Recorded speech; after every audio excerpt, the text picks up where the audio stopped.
All right, week 7 college football breakdown here. Really interesting battle Saturday night in Tallahassee. We got Clemson still undefeated, traveling to Tallahassee, taking on the Noles, an old school rivalry here in the ACC. Clemson on the road, only a 3.5 point favorite in this spot, and a pretty low total at 51. This line is as clear of an indicator as any that Florida State has a real chance at winning this game, and not just in some, if everything goes right, if they win the turnover battle. I mean, yes, that would help, but I think Florida State has the athletes to go toe-to-toe with Clemson. I really do. I think Mike Norvell improved this roster considerably over the offseason, especially at wide receiver. We knew what they had at running back. We knew what they had with Jordan Travis healthy at quarterback. This is a team that just frankly got better, and I think we've seen that this year. My main issue with Florida State, and the reason I can't be on them, they've really failed to put away games this year. I mean, we saw it against LSU early in the season. I mean, they only won that game by 1. If you watch that game, should have won that game by about 17-20. And that's not an exaggeration. Poor red zone execution, poor play calling down the stretch. And last week against NC State, when Devin Leary goes out of that game, no way, shape, or form that you should be losing that football game. And they did. And once again, terrible play calling, terrible job by Mike Norvell down the stretch of that game. So stepping up in competition here, I'm not getting enough value at 3.5 to, where I want to take my risks with that. I say that, but once again, I do think from a talent standpoint, Florida State can absolutely hang with Clemson. I think a lot of people have talked about DJ Uiagalelei and his massive improvement this year. He's improved and he's definitely more consistent. He's still not great. He's under 8 yards per attempt. I still believe he limits what this Clemson offense can be. He's done a good job though.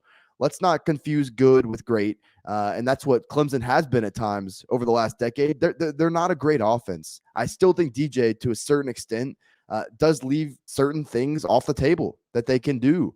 Will Shipley is a solid back for Clemson, but, he's under 5 yards per carry against Power 5 competition this year.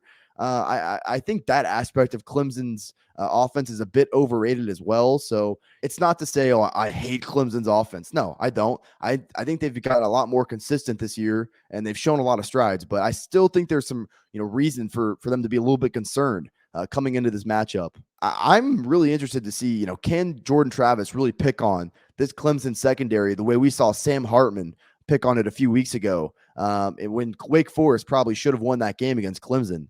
NC State wasn't able to do it that following week. Boston College clearly isn't capable of doing that over a 60-minute game. I mean, listen, I think Jordan Travis does have that ability. And like I said, he's got the receivers on the outside like Johnny Wilson, Micah Pittman. They got a deep, effective wide receiving room now to go along with what they've had in the running game. We'll find out a lot about Clemson's defense in this spot. We know what they have along their defensive line. Xavier Thomas is back now, and that certainly helps what they can create off the edge as far as pressure. But this is going to be a real test for that secondary.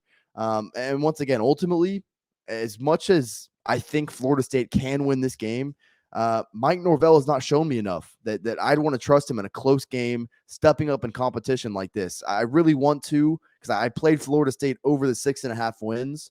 And I thought preseason they'd have a chance to win this game. I thought we'd probably be getting more like 6.5, 7 points. And I probably would be on Florida State at that number. I definitely would be. But I think 3.5 just kind of prices me out with some of those concerns I still have. I think the total of 51 is dead on. I think this is, could be a 27-24 game in either direction. I'd love to be on Florida State. Just haven't seen enough. I think they're just a few steps away from being able to earn my trust in these kind of games. All right, guys, before we get out of here, I know you see this shirt right here. If you're in the market for some new golf apparel, check out Proud 90 Golf. Unique, very comfortable polos as well. With the cold weather coming, they've also got a great selection of hoodies and quarter zips. If you see anything you like, at proud90.com, use my promo code Fordham at checkout. It's going to get you 15% off your order. Check the description for more information.